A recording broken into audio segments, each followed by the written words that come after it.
Պարոն Ղազարյան, Արագածոտնի թեմի առաջնորդը կալանավորվեց, ինչպես գիտենք, քահանաներից մեկի, Տեր Արամի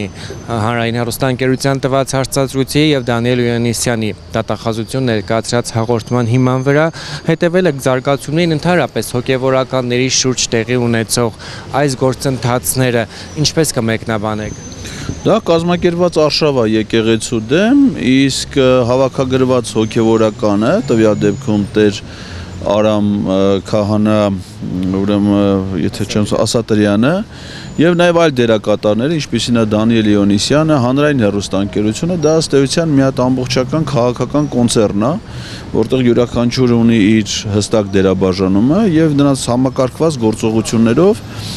վարչապետի կողմից վստահ եմ ղեկավարվող արշավը իրականացում հայաստանյան առաքելական Սուրբ եկեղեցու դեմ։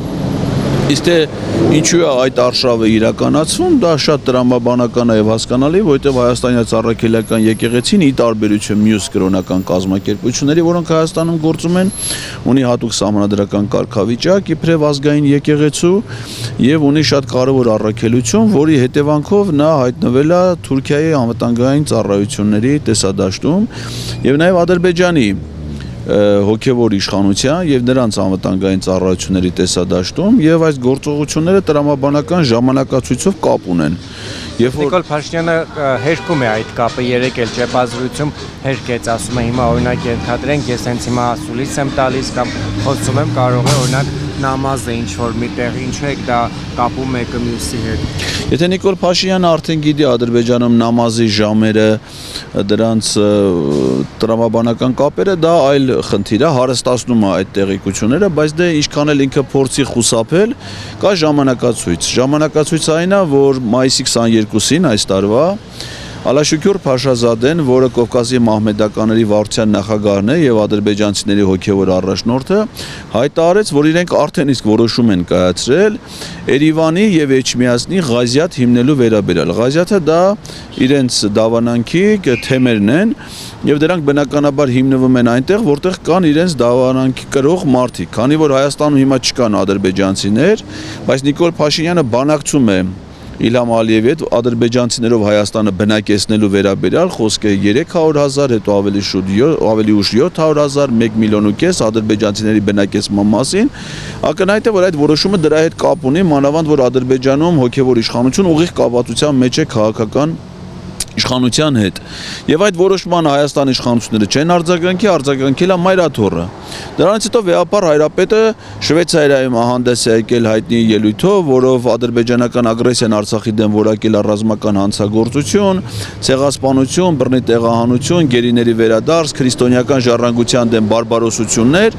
Այդ ելույթը տարածվել է մայիսի 28-ին, մայիսի 29-ին կառավարության նիստում Նիկոլ Փաշինյանը խոսել է եկեղեցիների չուլան լինելու, եկեղեցիների վատ պայմանների մասին, իր միջամտության մասին, նույն օրը նրա կինն հանդես եկել գրառումներով, ասելով այդ շվեյցարյաններում այդ ինչ եք խոսում, ուղիղ կապ տնելով վեհապարի Շվեյցարիայի ելույթի եւ այդ քաղաքական գործընթացների հետ, ու դրանից հետո սկսվել է այդ ինտենսիվ իր գրառումները, այսինքն հիմա ես չգիտեմ Ադրբեջանում որ ժամին են նամազ անում եւ Նիկոլ Փաշինյանը դրան մասնակցում է թե չէ, բայց որ Նիկոլ Փաշինյանը այդ քաղաքական արշավի ուղիղ դերակատարներից է, դա առավել քան ակնհայտ է, որովհետև նա ոչ մի իրավասություն չունի միջամտելու եկեղեցական գործերին, մեր սահմանադրությամբ որպես հոգևոր ներկայացուցիչ է դա անում։ Չէ, ինքը նման կարգավիճակ չունի, ինքը Հայաստանյան առաքելական եկեղեցու զավակ, չէ, ոնց է հետևորդ է։ Պետք է երևա ծիսական արարողություններին մասնակցելու, սպատարակներին մասնակցելուց, հաղորդություն ստանալուց։ Ես հələ չեմ լսել, որ Նիկոլ Փաշինյանը վերջին 2 տարվա ընթացքում որևէ ծեսի մասնակցած է Հայաստանյան առաքելական եկեղեցու։ Նա եկեղեցով փսակադրված չի, նա եկեղեցու զավակ ինչով է արտահայտում։ Եկեղեցի այցելելով, եկեղեցու ծեսին մասնակցելով, հոգի հաղորդ լինելով եկեղեցական միջոցով։ Եկեղեցու զավակը բանա վեհապար հայրապետի դեմ այդպես արշավներ կանի, որ իրանք են անում։ Թույլ չեն տալի վեհապարը գնա Սարդարապատի հուշահամալիր մասնակցի։ Արդեն 2 տարի է վեհապար հայրապետին զրկել են հանրային հեռուստաընկերությունում ամանորի իր ուղերձը հեռարձակելու իրավունքից, ինչը որ տասնամյակների ավանդույթ էր գոյություն ունեցող։ Այսինքն նրա կարգավիճակը վերաբերմունքը մեր եկեղեցու հետ որևէ առնչություն չունի, նա մեր եկեղեցու զավակ չի, այդպես ինքը ինչպես խափում է մնացած բոլոր հարցերում, այդ դեպքում էլ է ինքը խափում։ Անկամ եթե ինքը եկեղեցու զավակն է, ես ինքս ոչ թե նույնպես ի տարբերություն իրեն հայաստանյաց առաքելական Սուրբ եկեղեցու զավակ եմ,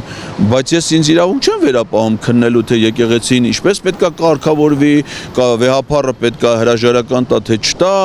ով պիտի փոխարինի վեհափառին կանոնակարգով, պիտի ստեць հարցեր, ես ինչ իրա, ես եկեղեցու զավակ եմ, ես եկեղեցի այցելում եմ ոչ թե դե դիտողություններ, բողոքներ, առաջարկներ ներկայացնելու, այլ ընդհանրապես խոնարհաբար ներկայանում եմ եկեղեցի, օրհնություն ստանալու, հաղորդություն ստանալու համար։ Եկեղեցու զավակները այդ նպատակով են այցելում եկեղեցի, ոչ թե սկսում եկեղեցու փոխարեն որոշումներ կայացնել, առավել եւս երբ որ ինքը պաշտոնատար անձ է եւ ինքը այդ որոշումները կայացնում է պաշտոնի բերումով։ Ղազարյան, տեսեք, երրորդ սրբազանն է կալանավորվում, հանրային արձագանքը արդյոք համաչափ է եւ նաեւ կաթողիկոսի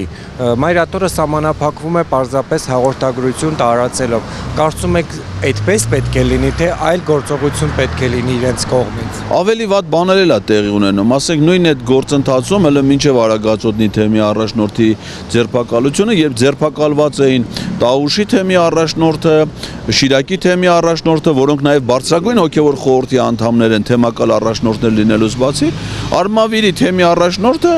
իրենց մարզպետի կամ չգիտեմ քաղաքապետի պաշտոնակատարի հետ ընդհանուր միջոցառման էր մասնակցում։ Սա էլ եւ մի քանի այլ հոգեվորականներ։ Սա էլ անթույլատրելի պահվածք եւ վարքագիծ է։ Ես կարծում եմ, որ եկեղեցին պետքա շատ ավելի վճռական գործի եւ միայն այդպիսի հայտարարությունները բավարար չեն, պետքա նրանք զգան այն իրական վտանգները, որ գալիս է այս քաղաքականության այս գործողությունների հետևանքով, որովհետեւ իրենց իրական նպատակը հայաստանյաց եկեղեցին գխատել եւ վերացնել է ընդհանրապես։ Որպեսզի այլևս այդպիսի եկեղեցի, այդպիսի կազմակերպություն գոյություն չունենա։ Հիմա կաթողիկոսը լուրջ դիտորդի դերում չի։ Ես կարծում եմ, որ առաջիկայում նախաձեռնվելու են քրեական վարույթներ, որոնցով մեղադրյալի կարգավիճակ ունենալու նաև ամենայն հայոց կաթողիկոսը։ Ես վստահ եմ դրանում, որովհետև գործողությունները դրան են միտված։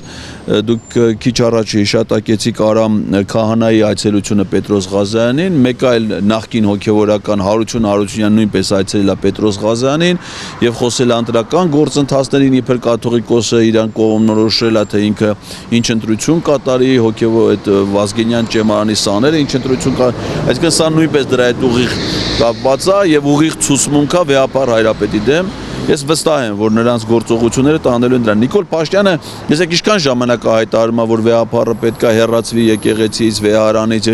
բազմաթիվ որ արշավներ պետք է սկսի, խմբեր էր ձևավորում կառավարությունը, որ պիտի անալիզ հանձնեին, չգիտեմ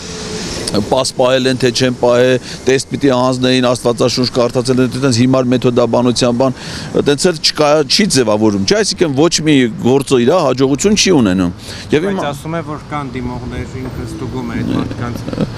Չգիտեմ, ես հələ չեմ, ընդհանրապես պաս պահելը դա, եթե